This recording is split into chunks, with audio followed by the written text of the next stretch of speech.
Жалал-Абад шаарындагы көп кабаттуу үй курган ишкерлерге аэропорттун калаанын так ортосунда жайгашуусу чоң көйгөй болуп келген. Алар аэропорттун учуп конуу тилкесинин санитардык корук зонасын кыскартуу боюнча жогорку кеңешке чейин кайрылып, бирок жарытылуу жооп ала алышкан эмес. Калктуу конушка жакын жайгашкандыктан Жалал-Абадта көп кабаттуу үйлөрдүн курулушуна тоскоолдуктар жаралып келген. Бизге губернатор тараптан, мэрия тараптан, ошо Жалал-Абад шаарынын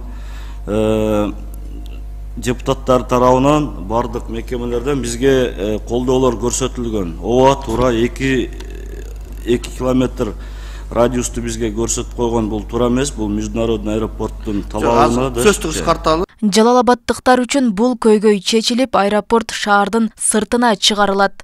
Жалал-Абад эл аралык аэропортунун аймагынын жалпы аянты 78,2 гектарды түзөт. Бошогон жерге көп кабаттуу турак үйлөр курулуп, ал жеңилдетилген шартта мамлекеттик ипотека аркылуу элге берилет. Ал эми жаңы аэропорт Сузак районунун Багыш айыл өкмөтүнүн аймагына курулуусу күтүлүүдө.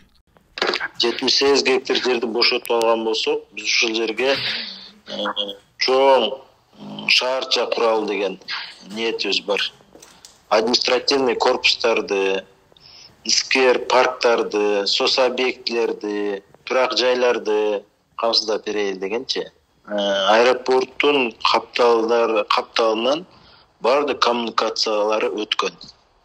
Европейский банк развития тарабынан быйылкы жылы саркындуу суу түтүкчөлөрүн кабыл алуу жайды дагы быйыл толук реконструкциялоо иштери жүргүзүлөт. İştelip çıkkan, detaylı plan iştelip çıkkan. Şaардын генералдык планында аэропорт мурунда киргизилген эмес. Бүгүнкү күндө шаардын генеральный планы бүтүп алдыында турат. Ошого дагы генпланга дагы бүгүнкү бүтөткөн генпланга дагы аэропорттун жерин биз киргизген жокпуз да. Сыртка чыгыш керек, шаар чоңоюш керек депчи. Ош облусунда дагы жаңы аэропорт куруу демилгеси бир нече жылдардан бери айтылып, бирок ишке ашпай келген болчу. Өлкө башчысы кечээ Ош жана Жалал-Абадтагы жаңы аэропорттор курула турган жер тилкелерин көрүп, долбоорлору менен таанышты. Долбоорго ылайык бул бардык эл аралык стандарттарга жана коопсуздук талаптарына жооп берген жаңы тилкелерде курулган толук кандуу аэропорттор болот.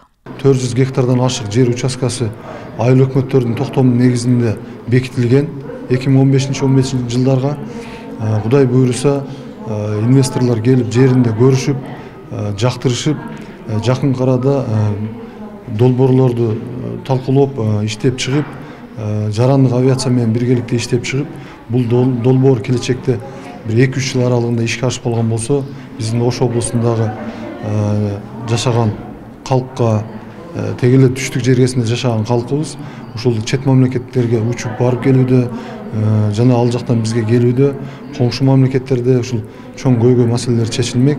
Президент Садыр Жапаров эл аралык жарандык авиациянын бардык талаптарына жооп бере турган аэропортторду куруу боюнча даярдык иштерин күчөтүүнү тапшырып, бул туризмди өнүктүрүүнүн негизги фактору экенин белгиледи. Белгилей кетсек, мамлекет башчынын демилгеси менен аймактардагы аэропорттордун инфраструктурасын жакшыртуу жана ички авиа каттамдарды калыбына келтирүү боюнча иштер жүрүп жатат. Роза Акматжан кызы, Бектур Мойдунов, Ош ТВ.